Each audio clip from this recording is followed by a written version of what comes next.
उत्तर प्रदेश के शामली जनपद में होने वाले राष्ट्रीय लोकदल के द्वारा किसान सम्मेलन की सभा को आज क्षेत्रीय अध्यक्ष व रालोद के दोनों विधायकों ने मिलकर एक प्रेस वार्ता के दौरान कैंसिल करने की बात कही है।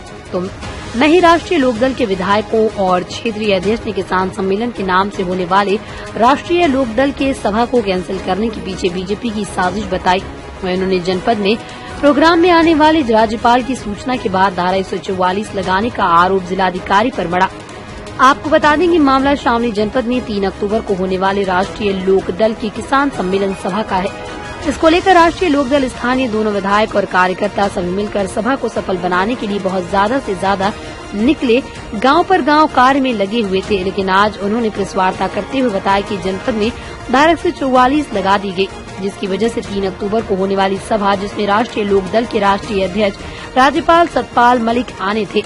बीजेपी पर हमला बोलते हुए राष्ट्रीय लोकदल के दोनों विधायकों ने कहा कि ये बीजेपी की साजिश है जो नहीं चाहती कि राष्ट्रीय लोकदल किसानों की बात को उठाएं, क्योंकि राष्ट्रीय लोकदल पार्टी के समर्थन में राज्यपाल मलिक भी आ रहे थे। इसलिए लोगों ने जनपद में धारा 144 लगवाई है। इस मामले में प्रश्न चौधरी सदर विधायक का कहना है कि हम लोगों ने इस किसान सभा की अनुमति के लिए जब जिलाधिकारी को सूचित किया था, उसके बाद इन लोगों ने जनपद में धारा 144 लगाई है। धारा 144 के तहत ही हमारा किसान सम्मेलन सभा को स्थगित किया गया। अगर किसानों की बात होगी तो हम लोग धारा 144 का उल्लंघन भी करेंगे। लेकिन इस राज्यपाल सतपाल मलिक भी आने वाले थे, उनके सम्मान के लिए ही हम लोगों ने ये प्रोग्राम कैंसिल कर दिया है। वो हमने धरना दिया और उसकी तय हुई कि एक स्टॉक की एक समिति बनेगी, कमेटी बनेगी, उसमें विधायक भी रहेंगे। लेकिन उसके बाद धरना हुआ किसान यूनियन का। जब किसान यूनियन का धरना हुआ, उन्होंने पेमेंट देने के लिए तय कर लिया और एक मील केवल शामली वाला रह गया।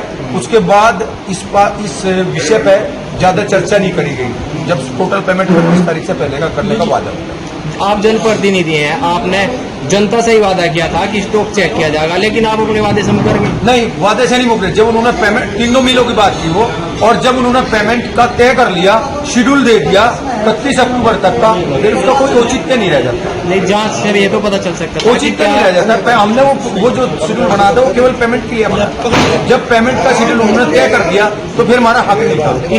इस तरह के शेड्यूल तो कई बार मील द्वारा भी दिए गए और किसान यूनियन फिर गड़बड़ करेंगे तो हम उस काम को जरूर करेंगे। और विधानसभा में भी मामला प्रशासन का है। प्रशासन ने धारा 144 लगा दी। महामहिम राज्यपाल इसमें आने थे, आदरणीय जयंत चौधरी आने थे, तो इसलिए हमने अपने प्रोग्राम को पोस्टपोन कर दिया। बाद में करेंगे। प्रोग्राम जो पोस्टपोन किया गया, इससे पहले क्या कोई अनुमति ली गई थी या पहले ही निरस्त किया गया? तो राष्ट्रीय लोकदल जब भी अपना प्रोग्राम कराता है वो इन्फॉर्मेशन देता है प्रशासन को। हमने इन्फॉर्मेशन प्रशासन को दे दी थी। ये केवल इन्फॉर्मेशन से ही काम चलेगा? आपने फिलहाल धारा 144 लगने के बाद क्या कोई अनुमति लेटर किया? हमें जरूरत नहीं है। निरस्त किया गया। हमने अनुमति नहीं ली। हमने उन्हें सूचना दी, उन्होंने सूचना पे धारा 144 लगाई। हमने अपने प्रोग्राम को पोस्टपोन कर दिया। ये तो त्योहारों के मद्देनजर धारा 144 लगी है, आपके प्रोग्राम में तो ये इस भाजपा का प्रकृति है, इस सरकार की प्रकृति है। ये डराना चाहती है, कहीं ईडी से डराना चाहती है, कहीं बुलडोजर से डराना चाहती है, कहीं शासन प्रशासन से डराना चाहती है। उसी का एक आधार बनाकर इन्होंने 144 लगाई। लेकिन अभी कोई बहुत बड़ा एजेंडा था नहीं।